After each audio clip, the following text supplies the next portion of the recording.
oggi qui protestate perché? Oggi siamo qui a rappresentare a Sua Eccellenza il Prefetto il grave disagio socio-economico che interessa milioni di pensionati.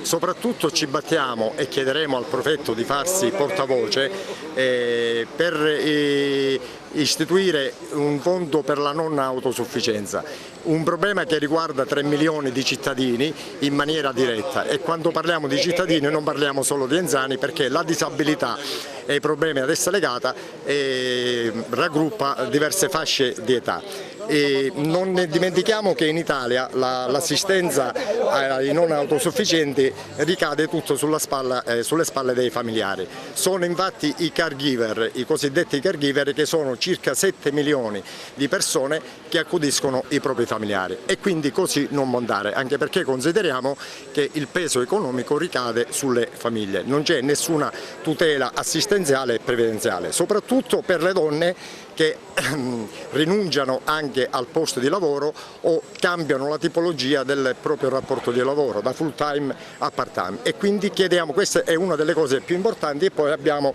tutta una piattaforma che presenteremo oggi a Sua Eccellenza il Prefetto. Il CGIL invece?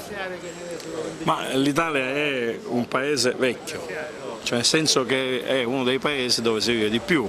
Questo comporta anche in tale situazione di non autosufficienza, e come diceva il collega prima, praticamente qui noi in Italia siamo senza una legge sulla non autosufficienza. Sarebbe utile adesso che il governo prendesse come riferimento la nostra piattaforma, che è una piattaforma nazionale. In questo momento in altre prefetture d'Italia si fanno i sit-in, c'è una delegazione permanente sotto il Parlamento, e non dimentichiamo che il giorno 16 di novembre abbiamo fatto una grande manifestazione a Roma appunto per sensibilizzare e sostenere questa legge sulla non autosufficienza, che come diceva il collega prima non è possibile che tutto gravi sulle famiglie, quindi bisogna che ci sia una legge organica che metterebbe tutti i cittadini delle regioni più ricche e quelle diciamo più povere sullo stesso piano, perché abbiamo situazioni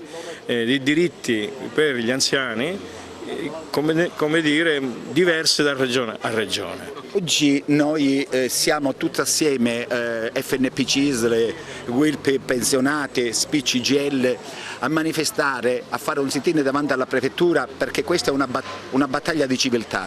È una battaglia di civiltà perché la legge di bilancio in maniera vergognosa non ha previsto risorse in favore dei pensionati né provvedimenti volti a migliorare lo stato dei pensionati. Hanno previsto soltanto una mini rivalutazione di 0,40 centesimi, è semplicemente vergognoso, mentre sappiamo che la Corte Costituzionale aveva ritenuto illegittimo il blocco delle rivalutazioni fatto da Monti.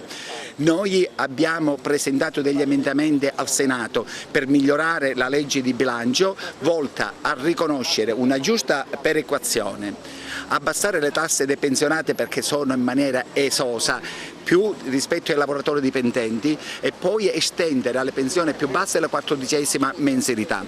Stiamo raccogliendo in tutta Italia, l'obiettivo è di raccogliere 1 milione di firme per sostenere al Parlamento una legge sulla non autosufficienza.